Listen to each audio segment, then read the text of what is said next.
WFP uses cash transfers in emergencies wherever possible. It gives people more flexibility to buy what they need, and when markets are functioning well, it can cost less than in-kind food. In July 2016, there was renewed fighting in South Sudan, and that caused a large number of South Sudanese to flee the country, fleeing for their lives, and they've come to Uganda.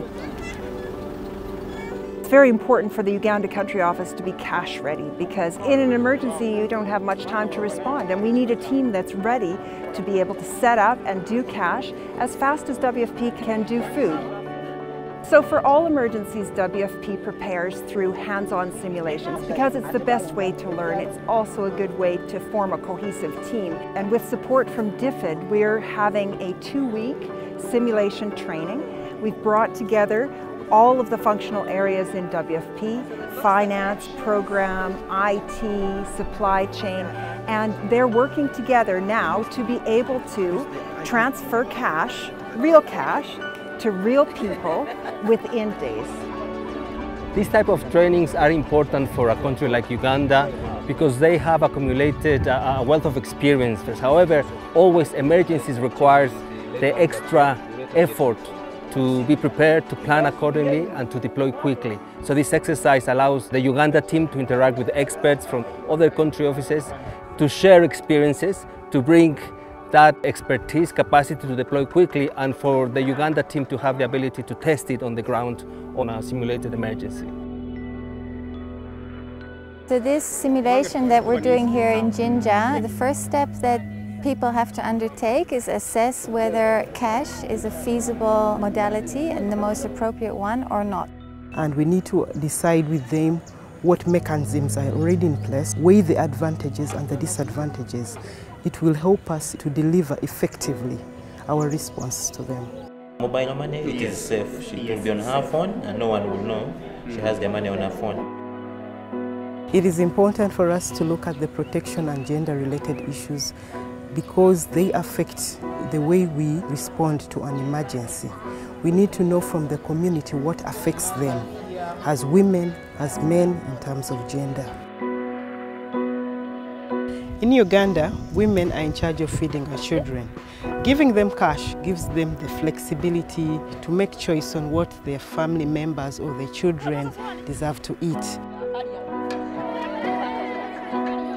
In my team, the first assignment we had to do was a market assessment to be sure that the beneficiaries will be able to obtain the items on the market. Otherwise, it would be useless to have the cash transfers without the items on the market. What other stocks do we have? Potatoes, some oil, because the food basket has the cereals, but it doesn't have to be necessarily maize meal. The beneficiaries have a choice. The teams have decided to test 2 mechanisms, mobile money and prepaid cards. The mobile money works well where there is connectivity and allows beneficiaries to cash money when they need it. And the prepaid card comes in handy when people have no mobile phone or where there is no mobile connectivity. In an emergency context, you can't waste time, so we have to contract the financial service providers within days rather than weeks. So this team here has done that. The registration, we started planning it after identifying this location. We had to do a dry run, put up the tent to prepare for today to make it a success. We've been able to register 300 beneficiaries, and tomorrow everybody would have received the cash by the end of the day. A lot goes into the registration of our beneficiaries. We have an electronic beneficiary registration system which involves the use of the national ID, taking electronic thumbprints and the beneficiary photograph. We have to be accountable, and by using the WFP technology systems, we are able to achieve this. Working with communities for me is so wonderful because you get to know them at a personal kind of level.